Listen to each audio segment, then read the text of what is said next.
শিৱসাগৰ তথা অসমবাসীৰ বাবে গৌৰৱৰ বিষয় সৰ্পবন্ধু খ্যাত বিশিষ্ট চিকিৎসক সুৰজিৎ গিৰিক সৰ্পদংশনৰ প্ৰতিৰোধ আৰু চিকিৎসাৰ ৰাষ্ট্ৰীয় কাৰিকৰী উপদেষ্টা সমিতিৰ সদস্য হিচাপে নিযুক্তি দিয়া হৈছে। ডিমৌ গ্ৰাম্য চিকিৎসালয়খনকো মডেল হিচাপে অন্তৰ্ভুক্ত কৰিছে। অনাগত দিনত দেশৰ ভিন্ন প্ৰান্তৰ গাঁৱে ভূঞে সৰ্পদংশনৰ প্ৰতিৰোধ চিকিৎসাৰ ক্ষেত্ৰত কাম কৰিব ডাক্তৰ সুৰজিৎ গিৰিয়ে। আৰু কমিটিখনৰ সদস্য হিচাপে মনোনীত হোৱাত সন্তুষ্টি প্ৰকাশ কৰিছে ডাক্তৰ সুৰজিৎ গিৰিয়ে।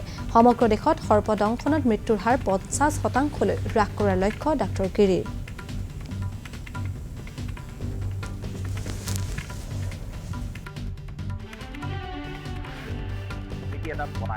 আপোনাৰ প্ৰতি 10 আৰু তাৰপিছত আমি 2018 বৰ্ষৰ পৰা গ্ৰাম্য হস্পিটেল ডিমৌত আমি আৰম্ভ কৰিলোঁ। আৰু যেতিয়া আমি সকলোৱে জানো যে সৰ্পদংশন এটা গ্ৰাম্য সমাজৰ গ্ৰাম্য সমস্যা আৰু সেইটো কেনেকৈ আমি মানে মোকাবিলা কৰিব লাগে আমাৰ গ্ৰাম্য হস্পিটেলৰ ডাক্তৰ বা নাৰ্ছে সেইখিনি আমাৰ আপোনালোকে দেখিছেই আমি 5ম বছৰলৈকে শূন্য মৃত্যু কৰিলোগৈ। চ' এইখিনি আমাৰ ভাৰত চৰকাৰৰ দৃষ্টিগোচৰ হয়।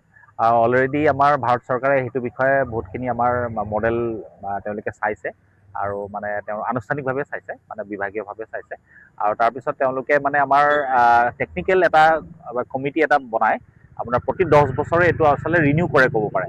চ' 2016 বৰ্ষত প্ৰথম বনাইছিলে আৰু যাতে আপোনাৰ মানে গোটেই ভাৰতবৰ্ষতে আমি ধৰক সৰ্পদংশনজনিত মৃত্যুবোৰ বাধা দিবৰ কাৰণে এটা কমিটি বনাইছিলে। তাৰপিছত 2026 বৰ্ষত সেইটো আকৌ ৰিনিউ কৰি পেলাই এইটো নতুনকৈ কালি যিটো আমি আপোনালোকে যিটো দেখিলে কমিটিখন আৰম্ভ কৰিলে এইটো আপোনাৰ কয় নেশ্যনেল টেকনিকেল এডভাইজৰী বৰ্ড। মানে আপোনাৰ ধৰক ভাৰতবৰ্ষৰ চুকে কোণে আপোনাৰ সৰ্পদংশনবোৰ কেনেকৈ ৰোধ কৰিব, কেনেকৈ বাধা দিব আৰু লগতে চিকিৎসা কৰিব, মানে সেই পলিচি মেকিঙত আমাক মানে বস্তুটোত সোমোৱাইছে। কেইজনীয়া কমিটি এখন?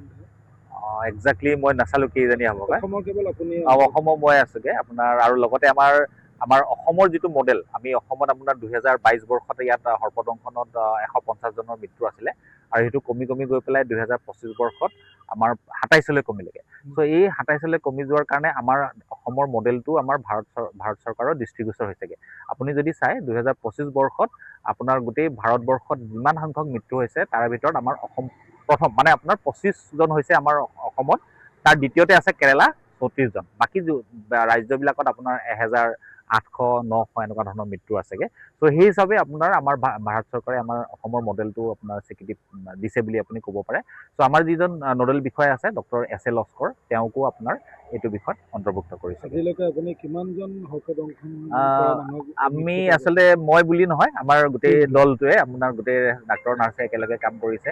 আপোনাৰ ডিমৌ গ্ৰাম্য হস্পিটেলত আমি 3600জন ৰোগীক আমি চিকিৎসা প্ৰদান কৰিলোঁ আৰু 2021 বৰ্ষৰ পৰা 2025 বৰ্ষলৈকে আমাৰ হস্পিটেলত কোনো ধৰণৰ মৃত্যু নাই।